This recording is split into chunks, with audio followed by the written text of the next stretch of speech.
আত্মশুদ্ধির মধ্যে যদি আমার ধন সম্পদের মহব্বত এবং এর আগ্রহ ভেতরেই থেকে গেলো, আমি দান খয়রাত করার দিকে হাত প্রসারিত না করলাম, তাহলে তো আত্মশুদ্ধি হলো না। কোরআনে কারিমে আল্লাহ রাব্বুল আলামিন ইরশাদ করেছেন, ওমাই ইউকা শুহা নাফসিহি ফাউলাইকা হুমুল মুফলিহুন।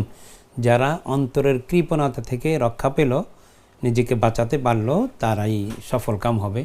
এই জন্য আল্লাহ রাব্বুল আলামিন যেমন আমাদের শারীরিক ইবাদত হিসাবে সালাতকে যখনই উল্লেখ করেছেন কোরআনে কারিমে, একসঙ্গে আবার ওয়া আকিমুস সালাতা ওয়া আতুজ যাকাহ, মানে একটাকে আরেকটার কারিন বলা হয়। মানে যখনই সালাতের কথা এসেছে তখনই আবার জাকাতের কথা, যে শুধু কোনো মুসলমান এটা ভেবে যেন আনন্দিত না হয় যে আমি আমার শারীরিক ইবাদত তো করেছি আর তাকওয়া অর্জিত হয়ে গেছে, বরং যতক্ষণ পর্যন্ত ধনসম্পদের মোহ তার ভেতর থেকে না যাবে ততক্ষণ পর্যন্ত সে সফল হতে পারবে না। এই জন্য আল্লাহ রাব্বুল আলামিন জাকাতের বিধান দিয়েছেন। জাকাত একটা মানুষের, একজন ধনী ব্যক্তির সম্পদের মধ্যে নির্দিষ্ট পরিমাণ সম্পদ বা একটা নির্দিষ্ট পরিমাণের লট, যেই লটকে আমাদের পরিভাষায় যে 7.5 ভরি স্বর্ণ অথবা 52.5 ভরি রূপার সমতুল্য অর্থ, বা এই ভরি রূপা যদি কারো কাছে থাকে, তাহলে শুধু স্বর্ণ থাকলে 7.5 ভরি স্বর্ণ,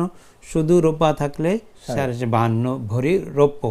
কিন্তু যদি টাকা পয়সা মিক্স থাকে, যে আমার কাছে মাত্র 1 ভরি স্বর্ণ আছে অথচ 1000 টাকা আছে, তাহলে পুরোটাকে রূপার দামে মিলিয়ে দরিদ্র মানুষদের, ফকির মিসকিনদের কল্যাণার্থে আমাকে জাকাত বের করতে হবে। 7.5 ভরি ওই ক্ষেত্রে যেখানে শুধু টাকা করে কিছু নেই, শুধু স্বর্ণ আছে। আবার অন্য যদি কিছু থাকে, যে কিছু রূপা আছে কিছু স্বর্ণ আছে, তখন আবার রূপার দাম যা হয় বাজার দর, সেটাকে মিলিয়ে তাকে জাকাত দিতে হবে। মুখ্য বিষয় হলো গরিবদের, দরিদ্র শ্রেণী, ইয়েতিম, মিসকিন, অনাথ, যাদের খাত কোরআনে কারিমে 8টি খাত উল্লেখ করা হয়েছে, তাদের যেটা কল্যাণ করা হয়। তো এখন যদি আমি দেখি যে 7.5 ভরি স্বর্ণ আমার কাছে 5.5 ভরি আছে, কিন্তু 1 লাখ টাকা আছে বা 10,000 টাকা আছে, তাহলে এই 10,000 টাকা আর ওই 5 ভরি বা 2 ভরি যা আছে, এটাকে টাকায় রূপান্তরিত করে যদি রৌপ্যের দামে এসে যায়, তাহলে তাকে জাকাত অবশ্যই দিতে হবে। এটা একটা এই কারণে যে কাইলা ইয়াকুনা দুলাতাম বাইনাল আগনিয়া মিনকুম, যাতে সম্পদ শুধু ধনিক শ্রেণীর মধ্যে আবর্তিত হইতে না থাকে। ওফি আমওয়ালিহিম হাক্কুম মালুম লিসসাইলি ওয়াল মাহরুম, যে আমি যে ধন দিয়েছি, আল্লাহ রাব্বুল আলামিন ইরশাদ করেন যে তাদের, এই ধনীদের ধনের মধ্যে যারা বঞ্চিত বা ভিক্ষুক যাচনাকারী, তাদের একটা নির্দিষ্ট অংশ রয়েছে, সেই অংশটার নামই হলো জাকাত। তো এটা জাকাতের সংজ্ঞা ফতোয়ায়ে শামী গ্রন্থে সুন্দরভাবে দেওয়া আছে, যে তামলিকু জুজ ইমালিন আইয়ানাহু শারে মিন ফকিরিন মুসলিমিন গায়রি হাশিমিয়িন ওয়ালা মাওলাহু মাআকাত ইলমান ফাতি আনিল মুমাল্লিক মিন কুল্লি ওয়াজহিন লিল্লাহি তাআলা। মানে সম্পদের 40 ভাগের 1 ভাগ, যেটা শরীয়ত নির্ধারণ করেছে 1 বছর অতিক্রান্ত হওয়ার পরে, যে আমার খরপুষের বাদ দিয়ে কিছু টাকা ব্যাংক ব্যালেন্স হয়েছে এবং এটার মেয়াদ 1 বছর অতিক্রম করেছে, তাহলে এটার মধ্যে হিসাব করে যদি ওই নির্দিষ্ট লট অর্থাৎ 52.5 ভরি রূপার দামে চলে যায়, তাহলে 1 বছর মেয়াদান্তে আমাকে ওই সম্পদের 40 ভাগের 1 ভাগ দিতে হবে।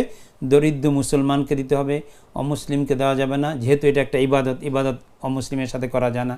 এবং হাশিমি বংশের, নবী বংশের কাউকে দেওয়া যাবে না, কারণ এটা হলো জাকাত হলো আউসাখুল মাল, মালের উদ্বৃত্ত, এটা ময়লা, সেটা নবী পরিবারকে ময়লা খাওয়ানো যাবে না।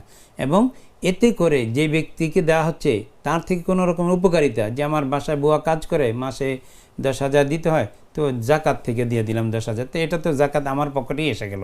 এই জন্য মাআকাত ইলমান ফাতি আনিল মুমাল্লিক মিন কুল্লি ওয়াজহিন লিল্লাহি তাআলা।